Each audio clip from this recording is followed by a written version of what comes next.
Alright guys, I'm back with another video. So I'm going to discuss a somewhat complicated topic to explain, but I'm going to try my best to explain it to you guys.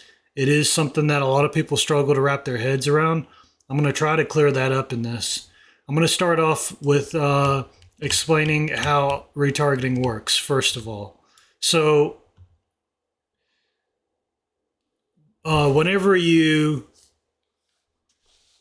retarget an animation, it's done based off of its base pose. So, and the reason why is because whenever you create an animation, the animations are stored as angular offsets in reference to the default reference slash base pose of your character. So some people call it the default pose, some people call it the source pose, some people call it the base pose or the reference pose. It's all the same thing. It's the pose it starts in. And whenever you create an animation, the offsets of everything is in relation to that. So basically, it would be like saying from this right here, I'm going to rotate it 45 degrees up. So if his hand was down by his side, 45 degrees would probably put his arm around where it is now if you rotated his upper arm. But if his upper arm starts right here and you rotate it 45 degrees, then it might put him in a T pose. You see what I'm saying? So with that in mind, the reference pose is very important. And that's why Unreal Engine's IK Retargeter, it allows you to, and right now I'm already in editing mode, but you start off in running retarget, and you can press this to go into editing retarget pose, and then you can go and you can modify the start pose for the character.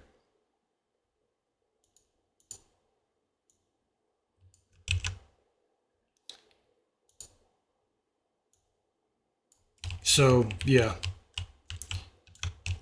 So it's important to note that because whenever you retarget an animation, you want them, if you want to get the most accurate retarget possible, then you want them to both start in the same pose.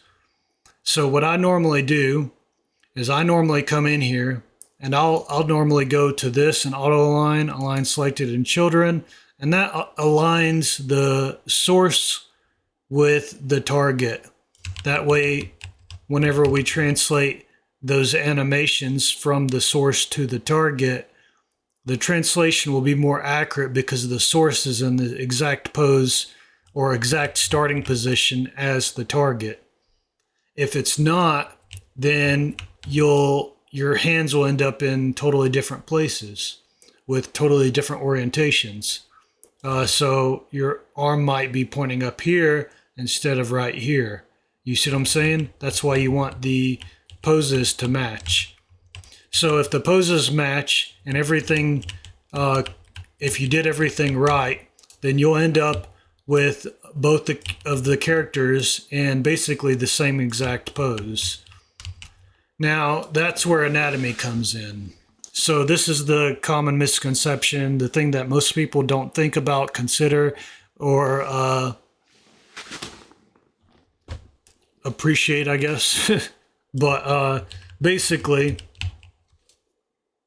anatomy matters, guys. So if your character has shorter arms, then hand precision is important for you, then that's a problem. Because even if you get a perfect retarget on your character, your hand precision is going to be based off of how similar its anatomy is to the others.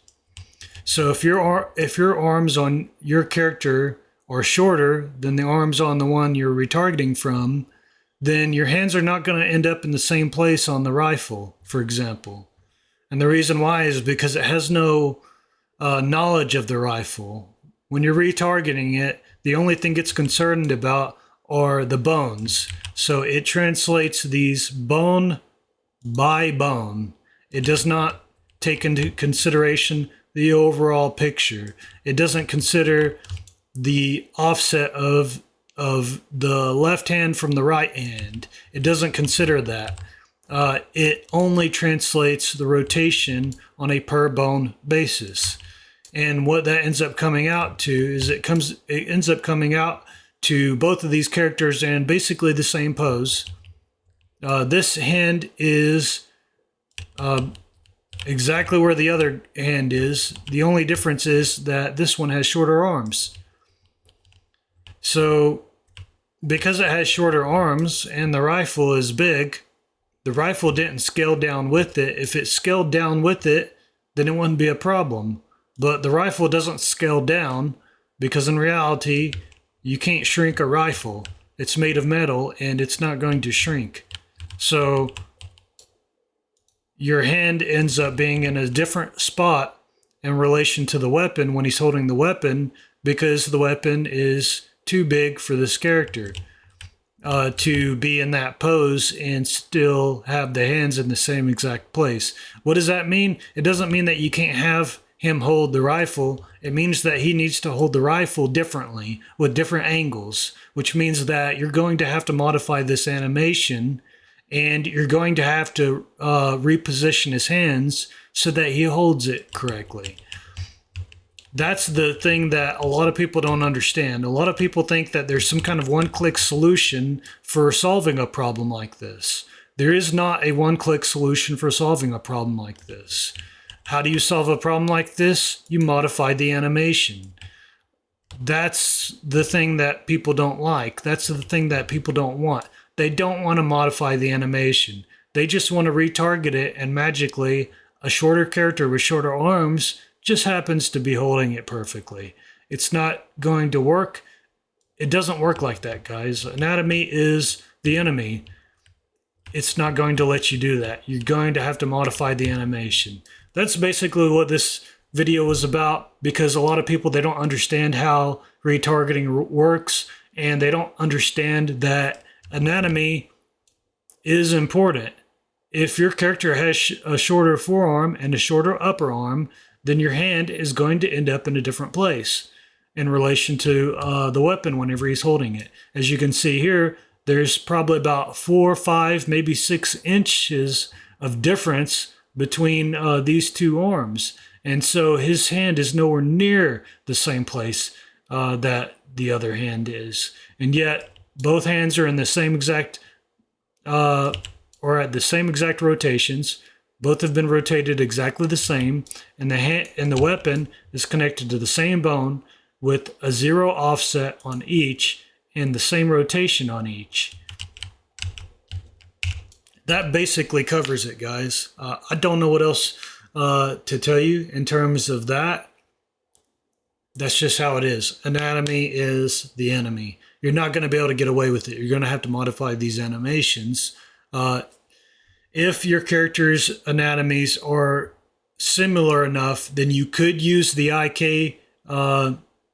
You could use the IK stuff in here to force the hands to be exactly where the other character's hands are.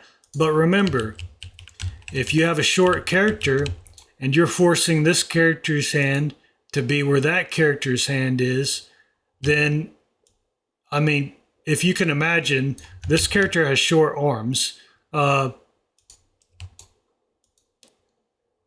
It would look really funny. In fact, I'll just go ahead and attempt this real quick. Let me just go into local mode. This will be easier in local.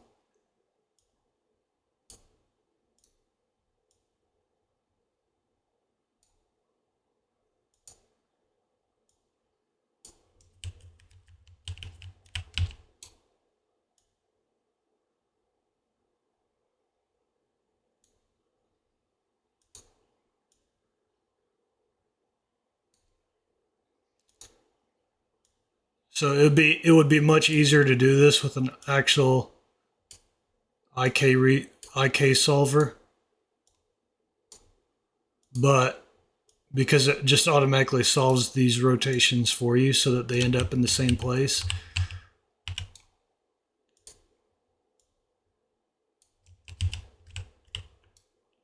The problem is that even if you do this, it's going to create another problem. Even if one hand happens to be able to reach, the other hand won't be able to reach. And its arm will be locked, and it'll be reaching like it's trying to reach that point, but it just won't be able to reach it.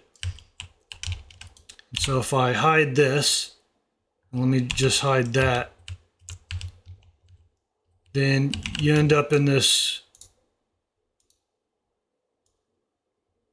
oops, I did it again.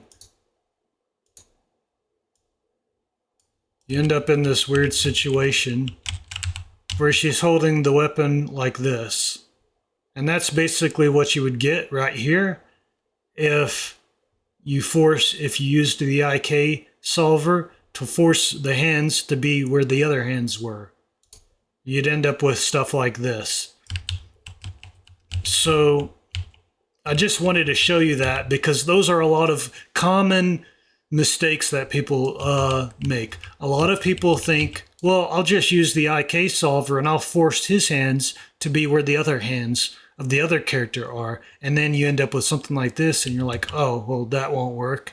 And then a lot of people get confused because when they translate the animation from one character to the other, the current character, his hands aren't in the same place on the weapon. It's because of anatomy and because we're translating this on a per bone basis. There's no easy solution for this. There's no one-click solution.